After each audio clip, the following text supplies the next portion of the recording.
Welcome to the Relief from Grief podcast, hosted by Mrs. Miriam Ribiat and brought to you by Mayrim. Mayrim is an organization dedicated to supporting families who have experienced the loss of a child. It was founded Le'ilui Nishmas Nechama Liba and Miriam Holman. Despite her illness, Miriam devoted herself to addressing the needs of parents and siblings grappling with the immense pain of losing a child. She felt this loss deeply, having experienced it firsthand when her older sister, Nechama Liba, passed away. Mayrim continues to uplift and expand on the work Miriam began, a mission carried forward by her parents with great dedication. If you have any questions or comments for the speaker, or if you'd like to suggest a guest for the podcast, please email us at relieffromgrief@mayrim.org. Hi, everybody. Thank you so much for joining us here today on the Relief from Grief by Mayrim podcast. So today, I'm so happy that Mrs. Chanie Delman agreed to come on. Chanie is a licensed clinical social worker, and she facilitates a lot of infancy loss groups, and she's also done work together with the Holmans for Mayrim. So thank you so much for coming on. Thank you so much for having me. I'm listening to you're bringing so much to the opening to the grief and bereavement worlds, like the things like no one's talking about, like podcast after podcast, you're talking about it. It's really beautiful. It was very funny. I have to just share the story now that you talk about that. I had a doctor's appointment yesterday, and she said to me something about if I ever had any genetic testing or anyone in my family, because I went through a lot of loss in my own family. And I said to her something like, no, genetically, I'm sure I'm fine, because if I wouldn't be, I would be dead by now. She's like, what? I was like, yeah, I would be dead. She's like, okay, why, is your family dead? I'm like, kind of. That's me, man. Like, you're morbid humor. She was looking at me, and I was like, and then I told her of the losses that I went through. But then she was asking me what I do, and I do like different things. I was like thinking, what should I say? I was like, okay, the podcast makes the most sense. She thinks I'm crazy. Let me at least tell her that, at least out of my story. So I just thought that was funny. But anyways, okay. So can you tell us a little bit about, I guess, what you do, who you treat? Sure. So yeah, I'm a licensed clinical social worker, and most of my specialty is reproductive and maternal mental health. And so I really focus on infertility at any range. I focus on miscarriage and infancy loss. I focus on loss at any points, and postpartum mood disorders I treat. And then I dabble in those struggling with their spouses that are going through addictions. So the spouse, that's husband or wife, is struggling with addiction. It's kind of a sidebar. Wow. Yeah, that's like very different things. Yeah. Over the years in practice, like there's an ebb and flow to what you kind of hone in on. And I also facilitate, I volunteer for an organization called Kinafine, which supports infancy and pregnancy losses. And I facilitate their monthly group for mommies who have lost their babies, infants that have lived at any point. So what does that mean, any point? Like, I'll tell you, when I was working on this book, right, that's hopefully going to come out soon, it's time for parents that lost children. So I was especially after speaking to like Devorah Enton and Malky Kirstenfeld from Kinafine, I was like, okay, so a child is really counted from like a stillborn, which is like the 6th month or something like that. And I didn't think that would go into the book, and it kind of did, because it kind of went naturally with like, stillborns and whatever, and babies that die, right away. And then, okay, sorry, I didn't mean to sound so callous. I didn't mean to say it in a callous way. Right. I know it's very painful. But then when I was going over it with Mr. Holman, and he was like, there's still just a difference. This book is for children that lived, even if it's for 2 minutes. So I switched it, and I did make it like that was the starting point. So I'm just curious what you have to say about what that means, as far as a child losing a baby that lived. Like, is that true? Like 2 minutes, 2 hours, or 3 weeks? Like, it's the same kind of pain? Yeah. So on our call, I always kind of put that out there because it's a call, so no one's really sure who else is on. I'll say this call is, and this call actually developed from Ensign's many, many years of calls, that everyone was on the same call. And at a certain point, can find some, I think actually one of the women said to Malky, we need our own call. Like we've lost babies. They've just had miscarriages or stillbirths. So I would say it's not for me to differentiate. I stay where the client's at. So someone who I'm counseling and supporting through a stillbirth, I have to stay with that on how they are still, and they were carrying their baby and lost their baby. So I really try to stay where my clients is at. So if someone's coming in having experienced a stillbirth, I have to hold that space for them and counsel them through that. And someone who's coming in, and on our call, it really starts from a woman who has given birth to a baby that's lived from seconds even. Like you kind of said minutes, I'll say seconds even. Because that baby has lived to, and I'll say it, minutes, hours, days, weeks, months, right? And a mother's a mother. So there probably are nuances, there probably are differences, but for the person who's experienced it, I just stay with that. I just stay with them. It hasn't come up that much on our call that will become well, mine was only minutes, Stillbirths are different. But again, the pain, the grief that they're experiencing has to be given space for and room to hold as well and process. So I'll let Glenn take lead there. But yeah. And you'll hear that, you'll hear that piece of like someone who's experienced a baby that's lived will say that, well, my baby lived. Someone who's experienced a stillbirth will say, well, I still had a baby. Right? So it's kind of like, okay, we'll just stay where they're at. Right. And I think that one important part of this podcast is for mothers to understand that they're like not to judge themselves for their pain because their baby didn't live or their baby only lived for 2 minutes. Like it's also normal and so painful, and that needs to really be validated. Yeah. And what's beautiful about this podcast, giving space for it, and then like the call I do and other supports, is that they then have the space, right? Where maybe someone else is like, can't give them that space or can't really understand, oh, it only lived a little bit. Like there is that piece out there. Okay, move on. They still have the space. Last week I had my call.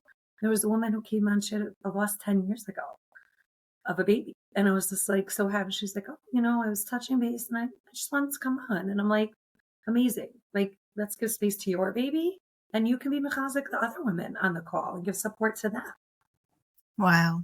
Yeah. So it's really a range. And the range also is, within infancy loss, the range of how the baby passed is very varied as well, right? So in my practice and on my call, it could be they knew about it in utero, right? There were complications in the pregnancy. They knew potentially the baby wasn't compatible with life, right? Later on, and they had to go to full term and deliver that baby. There are ones that know only after the baby's born, right? They're told at birth, this baby's really sick. It's only going to live, or we're not sure how long. Right. There's SIDS, right? Just sudden. You take that healthy baby home, everything's fine. Then weeks, months later, right? The baby dies suddenly. There's emergencies within, that birth. And so there's such a range, and like every person's experience and every woman's, holding that baby is like, okay, where are they at? Right? What happens if a mother finds out when she's pregnant that the baby is incompatible with life and she comes to you? Do they come to you when they're pregnant? Yeah, I do. And then what happens? Like, it's like you can't really prepare for it, right? Even if you think you're prepared, when it actually happens, it's devastating. Yeah. So I'm not going to get into the halachic aspects of it. So there sometimes is termination for medical purposes, but that would happen much earlier on. But for the sake of our conversation, they will be giving birth. And there's a lot of work in it's already a mourning period that starts before the baby's born sometimes, right? Knowing that I'm going to give birth to this baby, and that's, most likely, right? I've been told this baby won't live, right? Or it will only live a certain amount. And it's holding space for that mourning, and it's almost like mourning before the death, which is an interesting difference, that you start preparing. And again, no one could be prepared, but it's there is some preparing parts rather than like a sudden, right? And so I don't love the word, but for lack of better word, there's an acceptance that would be worked on and talked through, and acceptance can go up and down and in and out. And there's probably, supporting them through understanding what's going on, medical pieces, how they want to talk to the family about it, how they want to let people know. So a lot of people will come in then because they really do need the supports to get to that birth. And then the expectation that there's going to be a loss. Do you see a lot of differences in how families support the couple going through this? Yeah. And that's sometimes my number one question. Who's your support? How are they working out? How are they doing? And it just really varies. I always feel kind of bad because I'll say to the women, and many times I'll have couples come in together post-loss as well, and counsel them on that. It's kind of on the person who's gone through the loss to verbalize maybe what they need, right? I always say, sorry guys, like I know it's things that I know, I really don't want to have to do this, but if you don't tell someone, they're not going to know. And so podcasts like this and articles and speaking engagements, we've gotten so much better as a community at understanding loss, what to say, what not to say, what to do, what does this person need? But yet still, it always comes back to, I just have to say it. If I need you to do this for me, if I'm having that burning feeling inside, I'm just probably going to have to communicate it, whether it's husband to wife, wife to husband, whether it's to a mother, sister, whoever's of their support. And sometimes I'll say, sometimes support systems are just really bad. They're just like, they don't know how to show up. They don't know what to do. And they argue, what do you mean you need this from me? That's ridiculous. Exactly. Or like, really, still, you're still not okay? Or like, come on, right? There will be those comments. You've written the books. I only have a book that I'm going to write all the stupid things people say. And every one of my clients has like contributed to these things that people say. And I always say, like, I really don't believe people are mean, malicious. I just think they're ignorant, or they think it's coming from a good place to say it, but they don't know how to, right? I say, no, I don't think anyone wants bad for you or means, really like yikes. But I just like, they don't know. They don't know, or they don't know what to know. And so I always kind of just really empower the bereaved to be able to say, hey, like, I need you to take my other kids, right? Or I need you guys to be normal around me, right? Like when they're, kind of come back into the scene, like I need you to be normal around me. I want to talk about my baby. Right? I want you to ask me how I'm doing. Don't avoid it. And what if a mother, I think unfortunately you have too many mothers like this today, a parent of the bereaved, a mother or father, but I feel like in this case it would be more the mothers, that they're either narcissists, or I don't know if this is the same thing, like maybe they're not officially narcissists, but everything has to be all about them. And, they'll come to the bereaved mother's house and just sit there and cry and say, oh, this is terrible. And I feel so bad for you. And I was so excited to have a grandchild, and, all those types of things. So that, like, then what could a parent do? That's a hard one. That's a really, really hard. What do they do without the loss with this mother? Exactly. And we could go into parental alienation in therapy. That's okay. Good. I think it's about, listen, normally you won't be able to kind of say to that person, hey, it's not about you. But if there's someone that can identify that, or if there's someone around, another support system that can kind of get them out of the way, to allow for this bereaved mother, the baby's mommy, to just be and to have their space. that would be, like that, just to kind of look out for that. I always say, like, when I come into, and we can talk about this in a minute later, but sometimes there's Shiva, sometimes there's not, right? So we know that about infant loss, under 30 days, there's a private Kvura by the Chaver Kadisha, and there's no Shiva. And so let's say there is Shiva, I come into the room and I always say, who's the one that's not sitting Shiva, but sitting Shiva emotionally, right? We always talk about that. And there will be the grandparents, right? The very close friends that went through that with her, the babysitter, right? Like there's just so many other people in the room that could be going through that as well. And so you hope, kind of just back to the question, like there's someone just kind of looking out and like maybe she'll need her own support, right? Maybe her friends can kind of pick up on that. That's grandmother who's just self-centered, let's just say. Yeah. Wow. Okay, so should we go there? Should we talk about the Shiva versus the not Shiva? Yeah. It's a very hard piece because on, in the women I support, and on our call, you'll hear both, right? And it's a hard piece because I do think most of the time, I'll hear that I wanted the Shiva, right? I wanted the proper Levi. I wanted the Shiva. And it's a hard piece for them really understanding the intricacies of why that is, that they don't get that quote unquote closure, right? There's some closure that one experiences with a Levaya, with a Shiva, with talking about it. And there's a lot of pain, right? There's a lot of like, sometimes I feel like in my office becomes a Shiva process, right?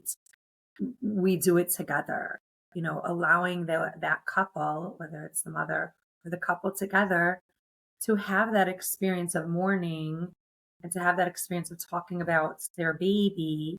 And so sometimes I'll try to introduce that may be an option for them, that they can do it very silently or together or in my office, so that they have some opportunity to do that. And then even Shivas that are over 30 days with a baby, maybe no one met, maybe the baby was only in the hospital, maybe no one knew about, maybe no one knew what was happening, is a painful Shiva as well, because you don't have stories yet at a typical Shiva of stories.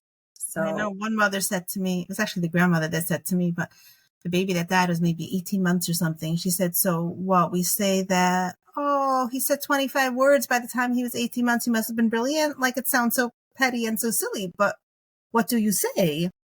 And a bereaved, sitting Shiva mother or father doesn't want to hear usually, Divrei Chizuk and Divrei Masura and everything that happens is Bashar, then you must be so strong and Hashem chooses only the ones he loves. Yeah.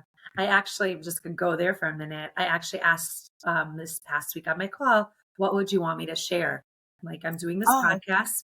What would you want me to share? And when you said that, it reminded me of that. When people tell them, you're such a tzaddikas, you must be a tzaddikas. And a few of the women were like, I don't want to hear that. First of all, you don't know my status. Like, you don't know that about me. Like, and I'm not holding at a very high holy place for this to have happened, right? Hashem chose me. And I get mixed reviews with like someone saying you're so strong. Well, this doesn't feel very strong. I feel like I'm falling apart. So I don't, that one doesn't either sit well with women. And really what, being a little sensitive to that as the person coming in, and being Menachem Abba, like, those aren't things they want to hear. You're so strong. Take us. Like, they don't feel that way in those moments, right? They don't feel that way post the loss. Right. I'm thinking of a title now. We could do like, I am not a tzaddikas. And if I am, I don't know. And you for sure don't know. Yeah. And And maybe years later, I've heard that sentiment. Like I could see how that was something that really made me grow, or that helped me in my midos, or helped me in my, you know, connection to Hashem. But in those days, weeks, within that few months, no, not, Right. you feel crushed and crumbled. That's not, Well, so I was going to ask you how this could affect child bias, but before I ask you that, like anything else important that they said? Yeah, they brought up a few things. So, I love this line, like, loss is not contagious. Like, don't hide from me, avoid the topic, right? And Right. we've heard that many times before. Yeah. You've spoken about it with many of your guests. And it's not, and women don't want to feel that way. They don't want to feel that, like, and again, this is that message to other people. It's only as uncomfortable as you make it, right? Like, she's okay. She's comfortable talking about her baby. She wants to maybe talk about her baby. And nothing is going to happen if you come up to her aunt, and that the more of that avoidance is where they get hurt. I've heard this also, like, there's a fear of, like, everyone's going to forget my baby, right? People aren't going to remember my baby. And that's a real, so one of the things we talk about is, well, mommy will never forget her baby, and most of the time there's most likely a few different women, a few different people, a few different, a therapist, a support person, a nurse who will never forget your baby, right? And knowing that from the other end, women want to talk about their babies potentially, or maybe they don't want to openly have conversation, but they don't want it avoided.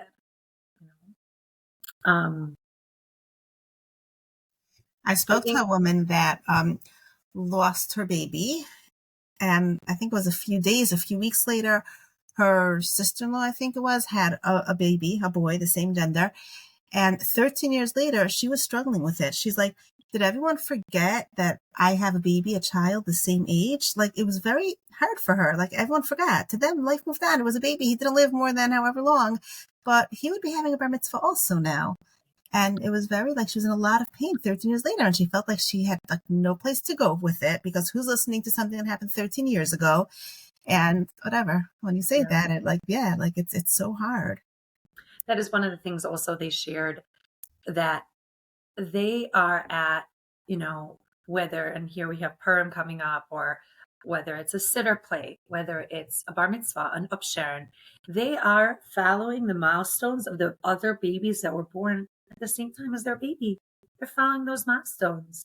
They see those clothing, that costume, and they do go there, and it brings it up, and they're mourning their babies. And I do think, out of sensitivity, if there's someone in the room that notices that and says that and puts that out there, a lot of mommies want that. Like, I want someone to acknowledge, hey, Surly would have been 3. Yeah, my Surly, my Chaim's 3. Surly would have been 3, right? How Well, you can doing? we just talk about the difference between acknowledging, oh, Surly would have been 3, and, oh, Surly would have been 3. I feel so bad for you. Right. There's a difference between, and sometimes people come in and say, I don't want to be pitied, right? And so pity looks very different than holding pain, right? So someone who's experienced pain for you, right? And I'll say that to the women after a little bit of time, when they can start to hear it, most likely the person is in pain for you. But as someone supporting someone through pain, we have to be super careful that it doesn't come out as pity, like, ay nabach, right? Back to the tzaddikas, they were chosen for this, not such a nabach, right? Like, sad, painful, grief, loss, they miss their baby, but not nabach, right? And I'll tell you that most of the time, I don't think people look at that. So I'll remind people of that, how you convey it, right? A mother really caring for her daughter, or I'll do it. It's a similar feel to, like, infertility. Like, I don't want to be looked at as a nebuch, but I'll say they want for you what you want, right? And so they're in pain for your loss, right? With an infancy, with having lost their baby. So we just have to be cautious how it comes across as well, right? In supporting them and in acknowledging that, it's really, yeah, it would have been his birthday, right? In holding space for their pain, in opening it up for them. Right. Or, sometimes I'll text if I know it's a yard site or if I know it's a birthday coming up, I'll text, I'm thinking about baby Sarala with you. I'm thinking about her. That's it. Something very simple like that. It's Right. just opening it. Then she can decide, the mommy can decide if she wants to share more. But to know that I'm holding space for, the baby is very comforting to a mother. 1 year, 2 years, many years, a bas mitzvah. Oh, yeah, baby's the same time. Right. Right. I was talking to someone recently and she was telling me that her daughter is having a baby, and I said, oh, what number? Number, whatever I said, make up a number. I said, oh, what number? Number 9? And she said, how do you get to 9? I just told you she has, X amount of girls and X amount of boys. It's number 8. And I was like, but her twin that died, she lost a twin. And she was like, oh, yeah, I guess. And I'm thinking to myself, your daughter is thinking about that twin. She's more, even though he only lived a few days, like, he didn't forget about it. But I guess she doesn't share the pain with her mother. And I guess she had a lot of kids since then, Kanai. So, like, yeah, it was sad, but it was a twin. She still always had that. Like, she never went through that stage of like, oh my gosh, I don't even have a newborn, because she had 1 instead of 2, but she did it, whatever. So, yeah, it's something that really needs to, people really need to, like, yeah. How many kids do you have? How many kids do you have? Right.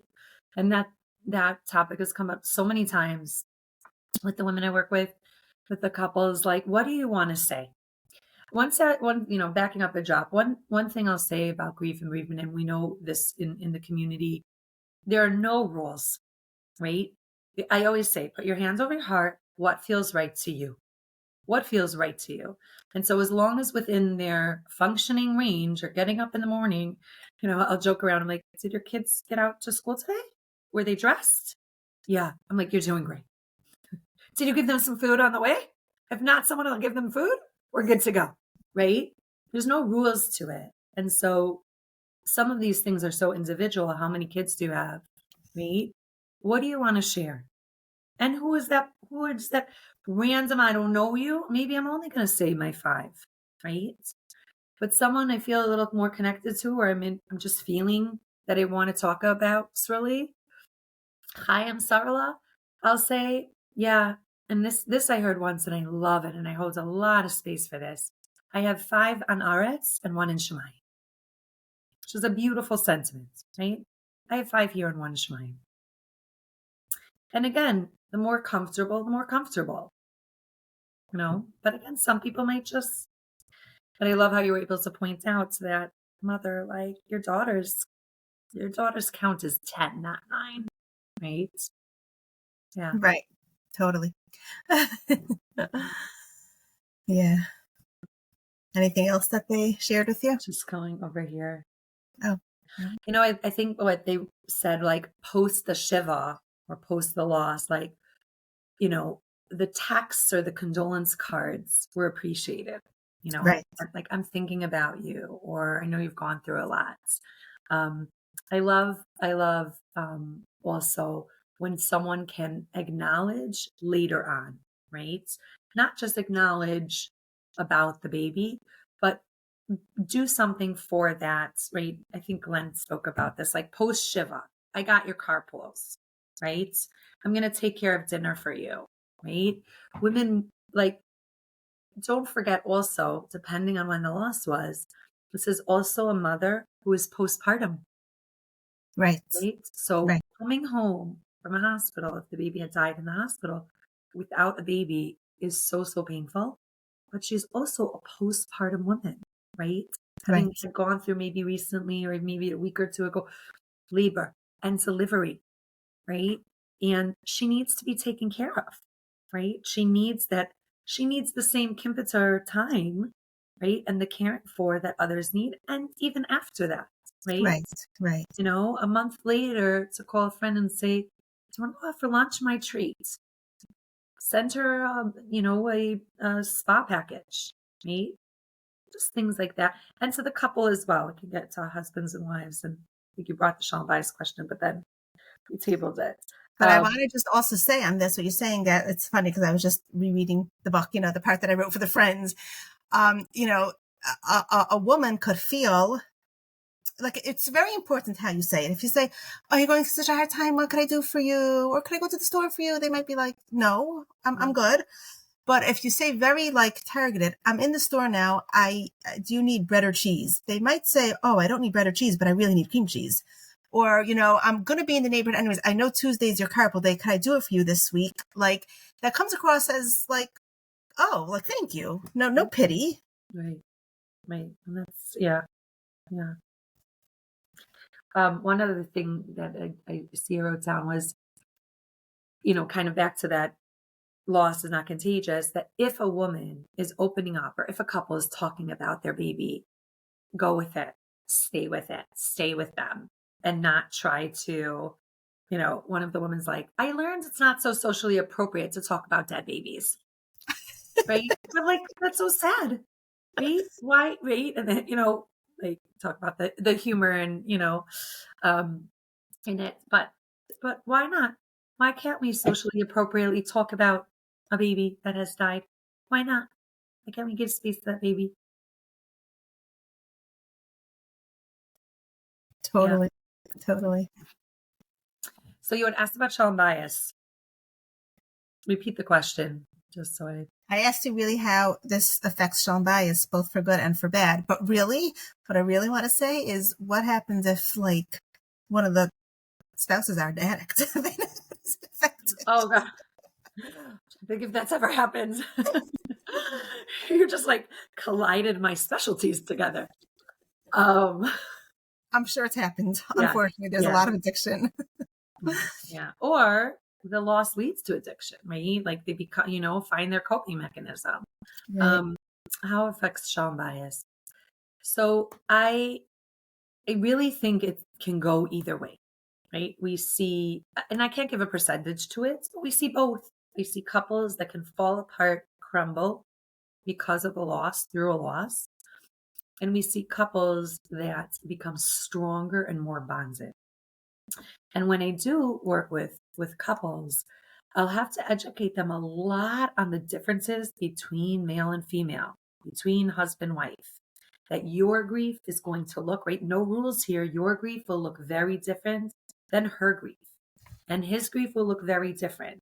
And what his coping mechanism of, I'm going out to play basketball, she may need to just sit on the couch and be helped, right? I'm getting stereotypical with men and women, but it could be totally flipped, that the male also needs that space. And I have a few really excellent male colleagues who specialize in just seeing the husband and supporting the husband. They need just as much support, right?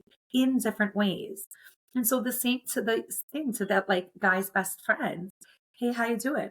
You want to talk? We want to go get, something to drink, right? So finding space for educating the couple and supporting the couple to support each other, right? And this kind of goes back to, and I always say, this is couples therapy anyways, they won't know what you need. No one is a mind reader, right? And so I will have to clearly say to you, right? I really want to talk about our baby now, right? I really want to just sit on the couch right now. I need to go to bed. I need to shut down. Can you take care of everything else? Right. And if we can't, I'll tell the woman, if you don't communicate it, no one will know, even me as a therapist, I'll invite them in and say, I'm not going to get everything right. So if I don't get it right, you got to tell me also if I'm missing something or if there's something that's going on that you want me to know. Right. And what happens if one of the spouses really want to talk about the baby and the other spouse just can't? It's too painful for them. Right. So then I'll encourage, sometimes not everything is for the spouse. Could be that's what friends are for. That's what a therapist is for. That's what a Rav is for. Right. And so when we give that to the couples early on in the process, they'll be able to navigate it a little smoother. right? Just a little bit with a little bit less tension in what is already a very painful space. So that we could say, maybe she doesn't want to talk about it. Do you have a Rav?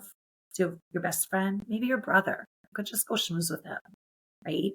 And it's, sometimes it's like they just need to have the ideas introduced to them. And then they're like so open to it. Like, oh, okay, yeah. Right? Like, really? They don't say, but this is my spouse. I went through the loss together with him or her. So I want that person to be the one to talk to me. That's what they'll start with. But then once they got this, and it's really just education, how different each one is and how they each have different needs. And that's okay. And let's honor that space. And they may come back at different time and be able to hold it, but that's really okay. Right. And there's nothing wrong with each other that's what their response is. Right. Wow. Like how many Rebbeim are holding their Talmud, holding their constituents through a loss. There's a lot. I spoke to a mother that lost a child, an older son, not a baby, and her husband couldn't talk about it. And at first it was hard for her. Like she had a hard time. Like if they were talking together to someone else and someone, brought up her son's name, he would change the subject, walk out of the room, whatever it was. And it was hard. He's a very hush of a person. And eventually, as time went on, his, I guess, Talmidim, or maybe he's a Rav, whatever it is, the people in the shul, I don't know, would come to him that went through child loss. And he became so good at supporting them and directing them. And his wife said to me, it's all because of me. Like I had to really teach him how to support me or how I'm supporting him. And it was very interesting how he became so good at doing what he does from not even doing it the real way with his wife, Right. Yeah. So, yeah. I wanted to ask you something. Yeah. Could we talk about if, let's say, someone has fertility issues and then they go through this kind of loss? Yeah. Yeah. The loss is loss. So we can't, I don't love to put them on gauging things, but a loss after fertility treatment. So someone goes through IVF, they have their embryos freezing, right? And some have a few and some have many. And then they experience a loss.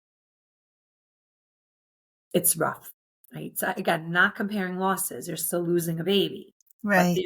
But there's a shattering to it because don't forget, they were also in my office going through all the infertility, right?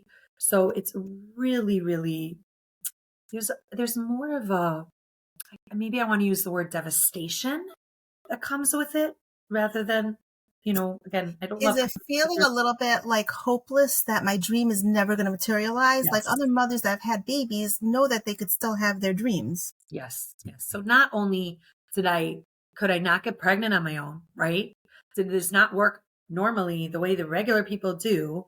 I also my baby can't even live, right? There's a lot. I know. It's yes. Yeah. Yeah. And the kind of empathy and support that they need from their spouse and their family, I guess it's really the same. They have to explain what they need. Yeah. And that's it. Yeah. It's the hopelessness, I think in many areas can get very deep and hard, and helping a couple and supporting a woman through, again, lack of better word, of acceptance that this is right now, but we don't know, right? And that's, I think, the hardest part. I explain our lives as chapter books. So whatever age you're in, let's say a young girl comes in, she's 25, right? So you're in chapter 25. And chapter 22 to 25 was all this infertility treatment and testing and this. And then at 25, this happens, right? You were pregnant and then you had this loss. I said, we don't know what chapter 27 and 30 is going to look like, right? It's very hard and unsettling that we can't. Sometimes I'm always like, I just wish I had that glass ball, right? I wish glass ball, phone call with God, hey, could you just give me a sneak preview? And they think, Miriam, we're kind of living in those times now, right? talk just about the loss that's going on with Klal Yisrael, like just holding space for the Bibas family. Like there's tremendous loss right now, right? And we don't know. We don't know what just 2 months from now will look like. Right? We don't know what next year will look like. And that I think is a hard place while sitting in pain to go through. And many people in different areas, right? And I have to stay in my lane, but knowing that we're from Yidden, have to find the source of how do I find that hope, right? Where do I look for it? Who do I get it from? And different people have different avenues of that. The support calls.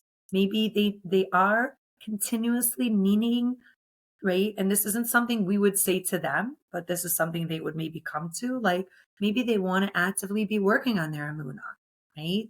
Whether it's through learning a sefer, whether it's through calls, whether it's through just sitting, with a Rav. And finding the hope, right? Finding, even before the hope, we talk about finding meaning, right? And I mean, there's nothing like finding meaning in the organization of Meirim, right? What do I do with this loss? And I start an organization, then I support others, then I counsel others. Every single person who has gone through experience will then go find it.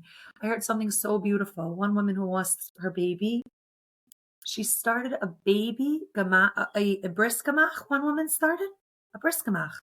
There's no li'ilu nishmas for babies, right? They don't need, their neshama was pure. So it's at least I'm not the Rav, but that's the general idea that we've shared. And so they don't need the li'ilu nishmas, but that mommy wants to do something. And it's so beautiful. One opens a bris gamach and one opens, we talk about what did you do with some of the clothing? Let's say this baby lived. She went and she made a gamach with all the clothing she had received of her baby that lived 6 months. Wow. Wow. That's so huge that people can then find meaning, do something, right? Make an organization. And we don't have to go jump to organizations. That's big, right? Right. But not everyone is Glenn and Sagit's. But and we don't even have to go to making a gemach. It could be something simple, saying an extra parak of Tehillim every day, or saying, I'm saying this bracha, I'm going to have in mind my baby. Yeah. I love women who we've talked about, what do you do on the birthday? What do you do on the birthday? And a lot of women have done with their other kids, if they have other kids, they've done brachos parties. We're going to do a bracha party on Shabbos. They'll do a bracha party, right? Different things that women find, because, not having that Le'ilanishmas part, I think, is a hard piece, because how do I hold on and how do I make space and how do I continue? And so these small little things, right, taking on something on themselves I recently had a relative, very special woman, Esther Rosenbaum. She lives in Lakewood. She's a Menzel, passed away. And at the Shiva, she was older, but she was sick. At the Shiva, her daughters were telling me that 11 years ago when she got sick, she took on to light candles early. And I was impressed. And it's always something you hear about, light candles early. And I'm like, not me. And just that Shabbos, I decided, you know what? Just for Esther, I'm going to light candles early this week. And I've done it for 3 weeks now. I don't know. It's going to stick. But it helps me hold space for her, right? Right. But for a baby, there's different, ask your Rav about lighting another candle. Some do, some don't, right? There's different ideas. But Right. I think when the hope comes in, when you find something or somewhere to, really channel, right? Channel that love, channel that loss into something. And I also want to say, for those mothers that don't like hearing that they don't need an aliyah as a baby, I don't even know what age you were referring to, but it doesn't matter, because for my book, the sack that I got was actually, they could always use an aliyah no matter what. And he explains it a little bit. I'm not going to go into it because it's like very deep for me. Yeah. But if mothers like want to, again, ask your own Rav, but there's, every way. Right. So. Right. I mean, listen, we can continuously do zechlios all the time. Like that's not a like right. right. There's no harm, but I think, according to my psach, it could still help the baby even if the baby was 5 minutes old. So okay, right. But and again, that's the thing. Like I think, just kind of dipping into this for a minute, the halachic aspects, what's halacha and what's recommended, and it will always turn it back. Get some clarity on that. Right. I was working with a woman this week that said, "Oh, I'm not allowed to talk about the baby," and I talk to the baby. I'm sorry, talk to the baby. Oh, okay. And so I said, just get some clarity on what that means.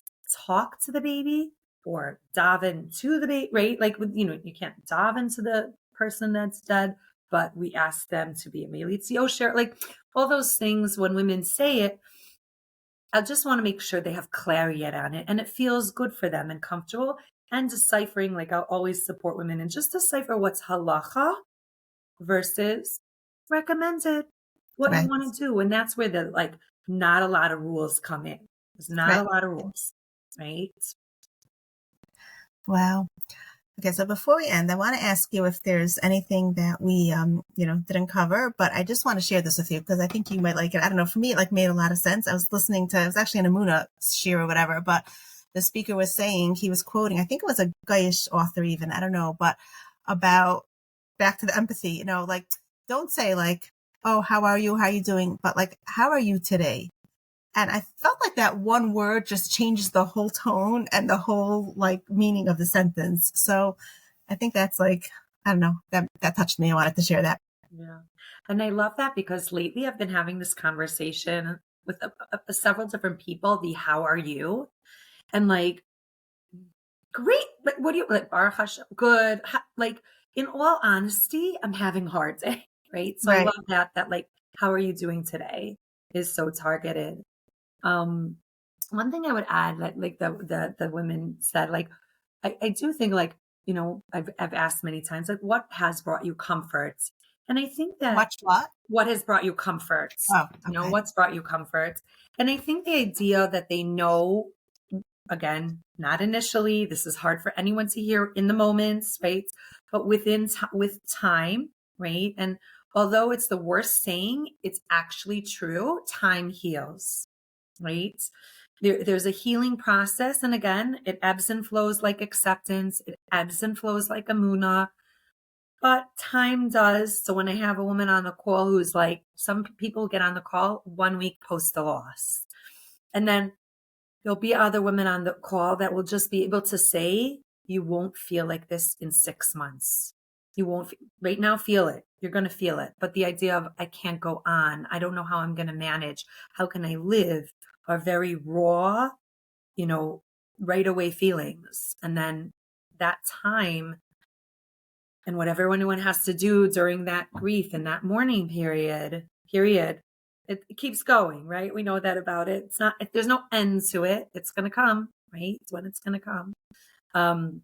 Is important for those, for us to know. And the piece that gives a lot of women comfort is, that idea. And again, staying, this is out of my lane, but just from sharing from many of the women that I've worked with, that the idea when they can really, accept the idea of that this baby's tikkun purpose was only for this amount of time, right? And my purpose was to be this baby's mother for this amount of time, from seconds to hours to months, right? That's a big, of all the things I've heard of reasons, because I want to know why. There is that piece of wanting to know why. And this, I think, is one of the biggest parts that holds a little space for that question. But I just want to add also that these two things that you just mentioned, that it won't be like this forever and you will feel better. And what you just said about the why, it could only come from someone that went through it. And I think that's very important. Yeah. Okay, amazing. So thank you so much for coming on. Thank you for having me. you have come across as very empathetic, and I think whoever listens to this is going to like it. So thank you so much. Thank you. I appreciate you having me. You've just listened to an episode of the Relief from Grief podcast with Miriam Riviere, brought to you by Mayrim. For more episodes, visit the Mayrim website at www.mayrim.org. Help us reach more people who might benefit from this podcast. If you know someone who could find it helpful, please share it with them. If you have questions or comments for the speaker, or if you'd like to suggest a guest for the podcast, we'd love to hear from you. Email us at relieffromgrief@mayrim.org. We look forward to having you join us in the next episode.